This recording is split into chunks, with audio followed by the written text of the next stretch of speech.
Hey guys, so what's up? I'm Ariana Ramsey. For those of you who don't know me, I play for USA Women's Rugby for Team USA. So I just got back from the Olympics about last week, and I'm here to tell you guys what my experience was like. Everyone keeps asking me, how was the Olympics? What was it like? Blah, blah, blah. What was the weather? Everything. So in this video, I'm going to tell you guys everything and even provide some video footage of the stuff that I do have. So let's get into it.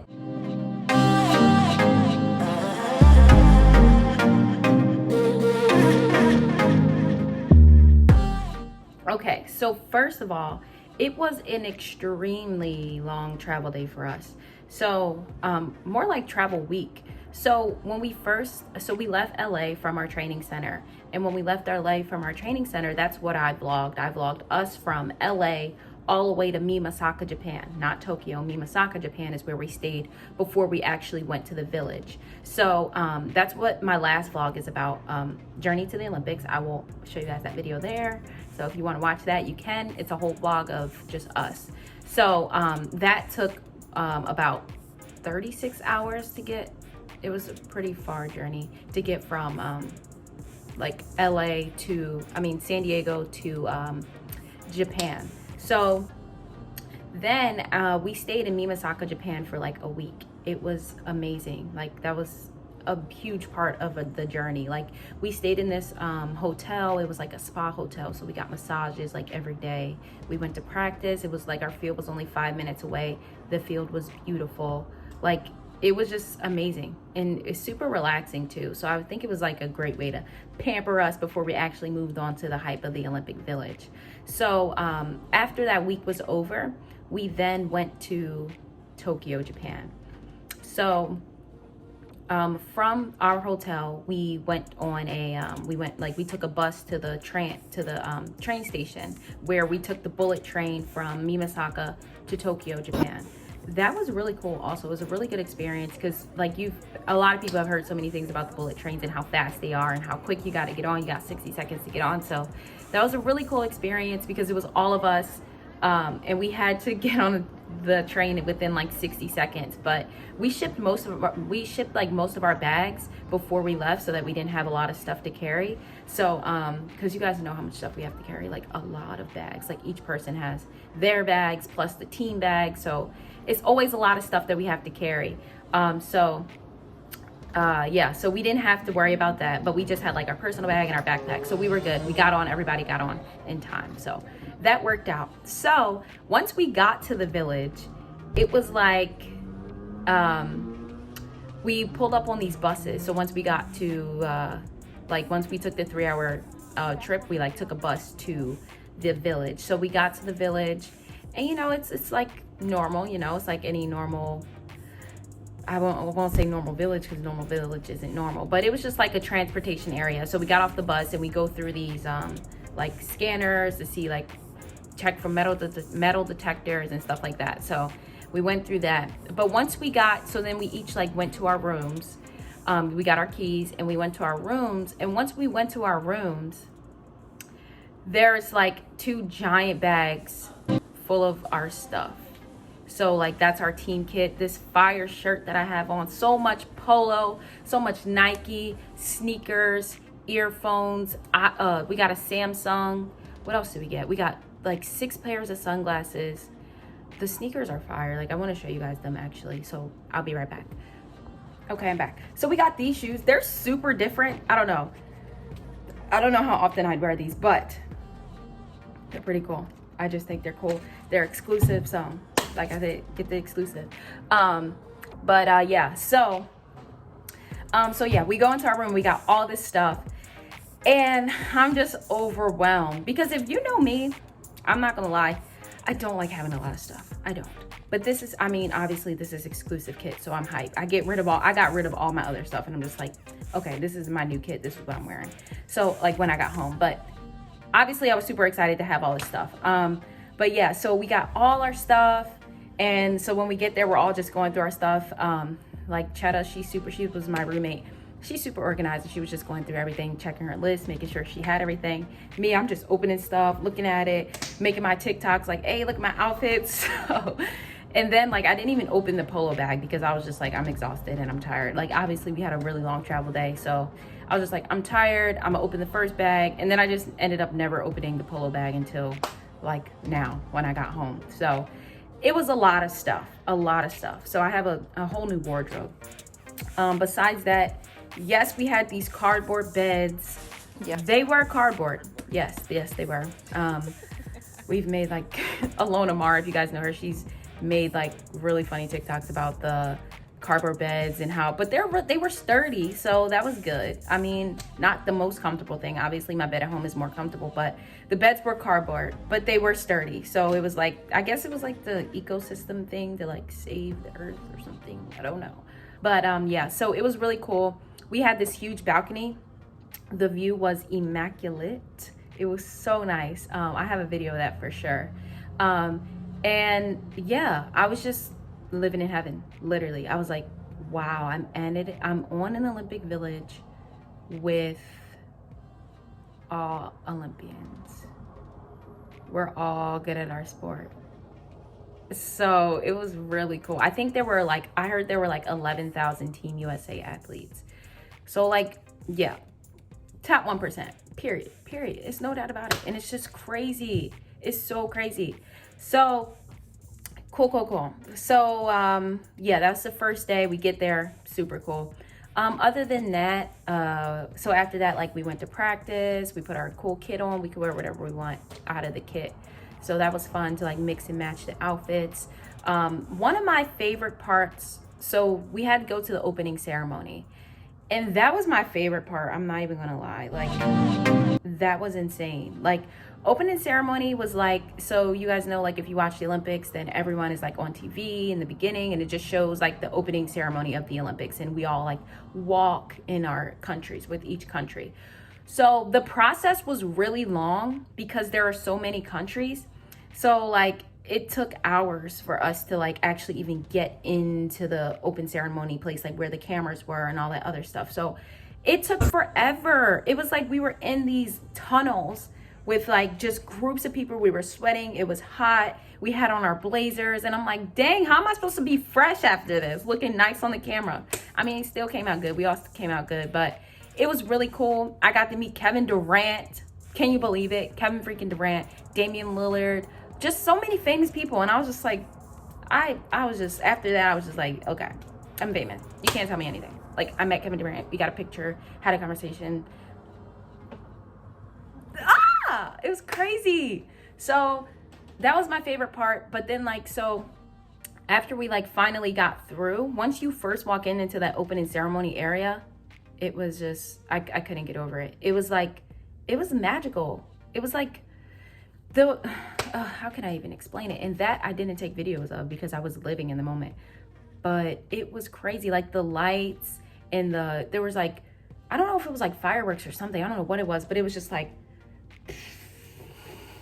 it was crazy. And then the people were dancing and the lights were on. I was standing behind Kevin Durant and he was going live, and they were like, you're not allowed to go live. And he was just like, still going live. And I was just like, this is, I don't even know, like crazy.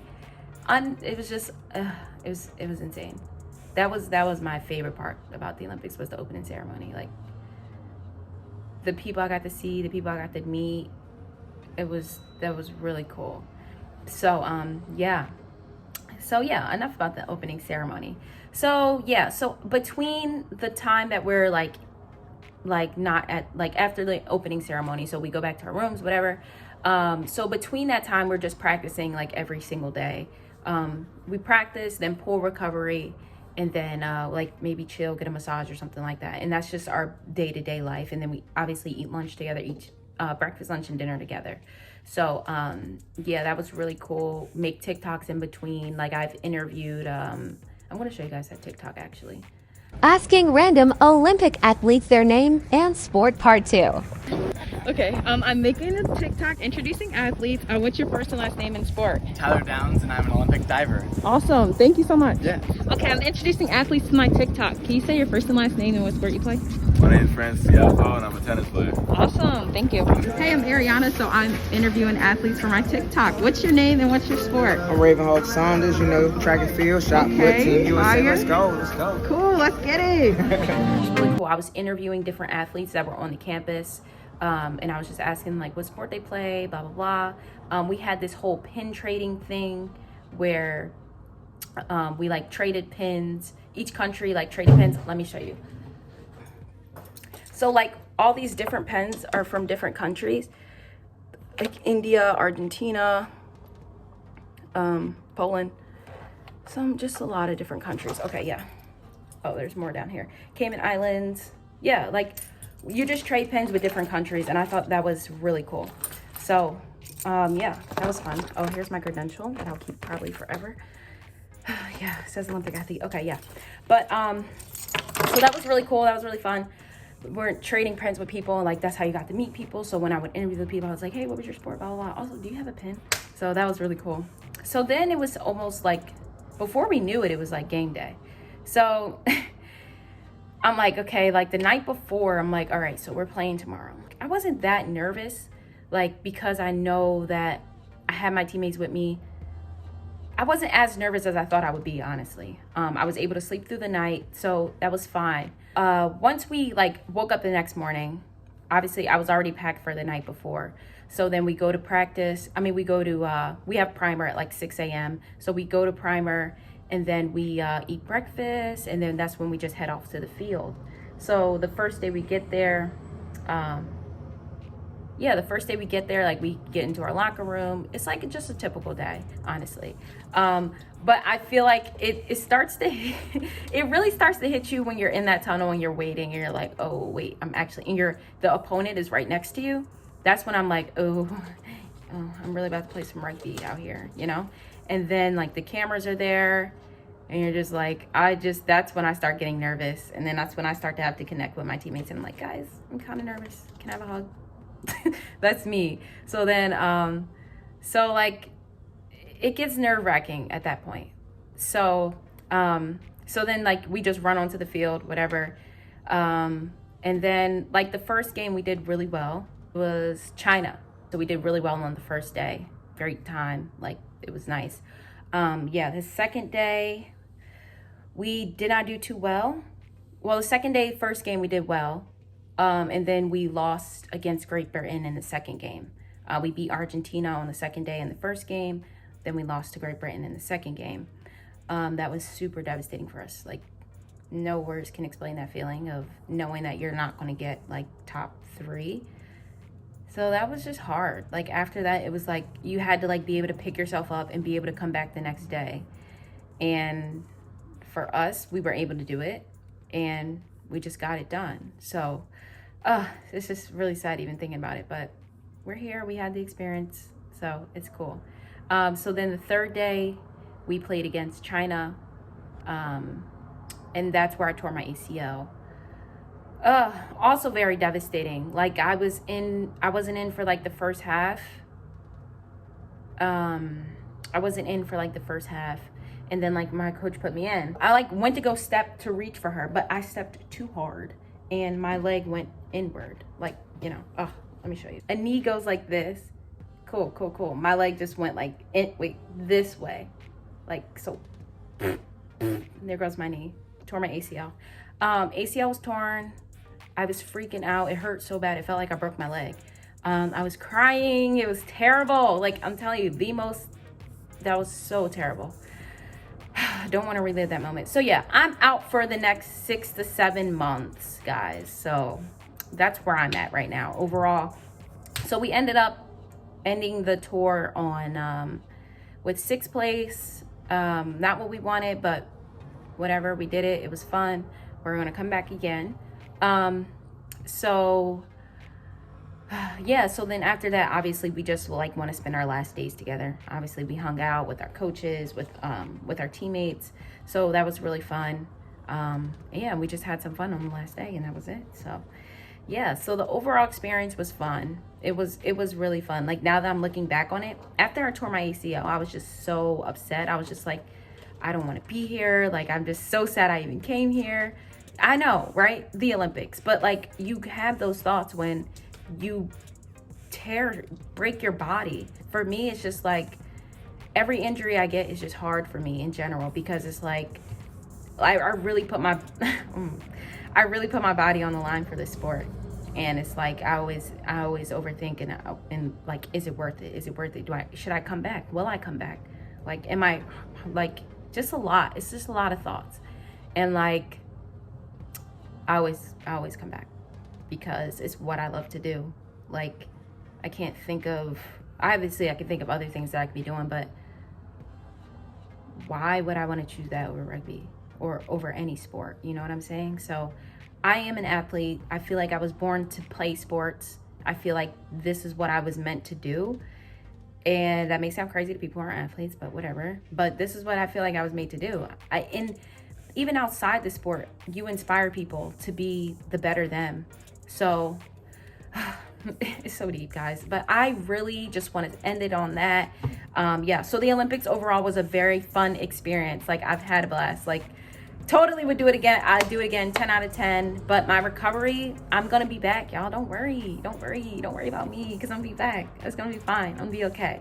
So I'll be back in like 6 to 7 months. I'll be back at school in a few months, so it'll all be good. I'll be back. So yeah, thank you so much for watching. And once again, I just want to thank you guys for supporting me. Like, I say this all the time, but I'm so serious. Like, what the heck would I be without y'all? Seriously, deadass. Like, deadass. So like, just thank you. Like, thank you so much. Yeah, so yeah, overall, if you guys have any more questions, just leave it in the comments, or you can follow me on Instagram at ariana.gabrielle or ariana the athlete, and just ask me anything and I'll respond. Definitely respond under these comments. So thank you for watching. Have a great rest of your day, and I hope you enjoyed my video. Bye.